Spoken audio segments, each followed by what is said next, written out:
All right, it is Thursday, February 26th, 2026. We'll call the Board of Revision hearing to order. We have present with us Mr. Chris Nichols, representing the Stark County Commissioners, Angela Kinsey, Stark County Auditor, Alex Zumwalt, Stark County Treasurer. We have our Assistant Prosecuting Attorney, Aaron Violan, right? Got it. Violan? Yep. All right. And we also have with us Sherry Radcliffe. Recording clerk will be Annie Miller.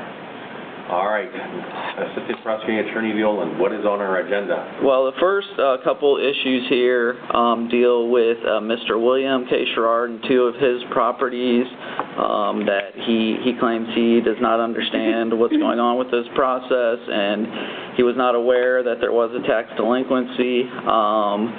He is present here today, and he has stated that he has obtained counsel that these estates were being handled by attorney Jerry Golub at one point, and he had some issues with the probate court, and it's alleged that he was stealing money from Mr. Sherrard. Mr. Sherrard has obtained additional counsel now and has current cases pending against, I believe he said, the city of Canton, and I thought he said the Ohio Supreme Court or something along those lines. Mr. Sherrard, you want to come on forward and have a seat at the table up here? Yes, sir. I'm going to swear you in. Would you please raise your right hand? You've heard that the testimony you're about to provide this board today is true and accurate to the best of your ability. Please state your full name. William Keith Sherrard, Jr. Your address. What is the new address? 2531 42nd Street, Northwest. All right. And your affiliation with these two particular matters?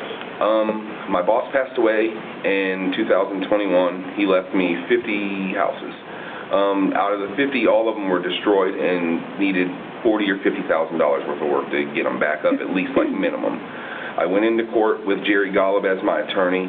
The first week or so, one of the houses that are on here got torn down. I didn't even get a chance to even really get in there and mess with it and see what was needed to be done before it was torn down, but they tore it down. And then the house next door to that we had owned, they tore down.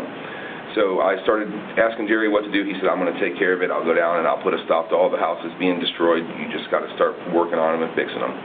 During that time, he told me, he said, it was getting close to tax time, and I said, well, we got to file some taxes. He says, you do not file taxes. You don't file taxes until I tell you to file taxes.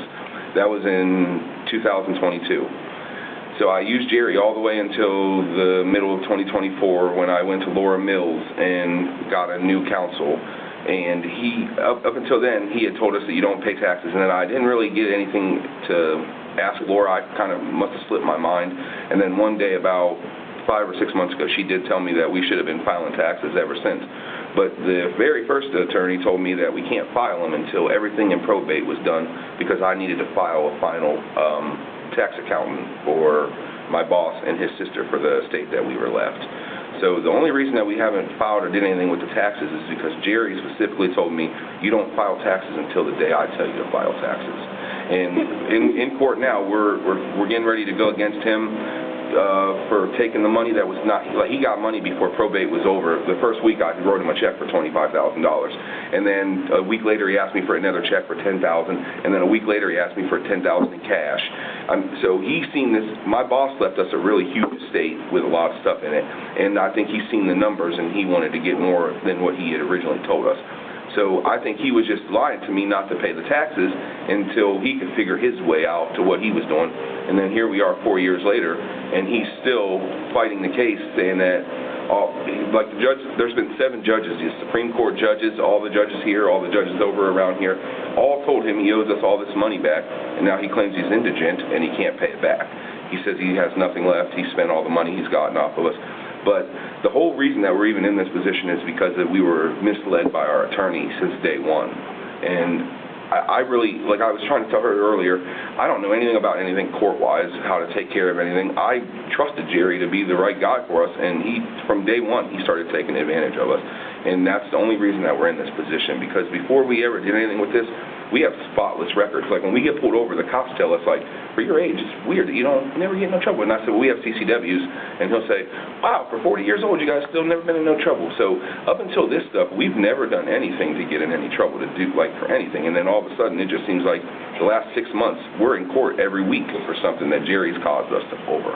So we would just like to figure out how to fix everything and get it taken care of. Well, I think at this point in time, we appreciate you coming before the Board of Revision and providing us with your information. This is a formal hearing regarding these two particular properties, and I believe that Attorney Violan has recommended that they be Formally sent over to Common formally Pleas sent to Court. Common. Yeah, I can attest that quite a bit of what Mr. Sherrard is saying is in fact true. It's all public record. I had represented Dixie Park when Golub sued her. I can attest that he actually did receive fees from probate court without first obtaining permission of the probate court. He was admonished for that. I don't know if he's even still practicing, but I do believe that there is a bit of truth to what he is stating today regarding Attorney Golub. So I would ask that it gets sent over to Common Pleas Court. Both of those cases. Yes, correct. Yep. And if I can say anything, there's another 5 or 6 that I would owe $30,000 or $40,000 in tear down fees that are going to come on here next to. So these aren't the only 2 that I have big amounts that I owe. I would let your attorney know that, yeah, if you know which properties those are. I'm guessing the 2 that they tore down, and then they tore down a big garage. And I remember I got a bill for those ones, and the one was like $23,000, Okay. the other one was like $38,000, and I think the other one was $40,000. Yep, just make him aware of that. That way he can get a little ahead of the game and maybe talk to Attorney Yost before it gets here, so, all right. Well, I'll make a motion to forward 2 cases in the name of William K. Sherrard, Jr., case number 2025M1000332 and case number 2025M10003, MI on both of those, 00343, to transfer those to the Court of Common Pleas. Second. It's been moved and seconded. Any discussion? All those in favor of said motion say aye. Aye. Aye. Those against, same sign. I abstain. Motion carries. All right.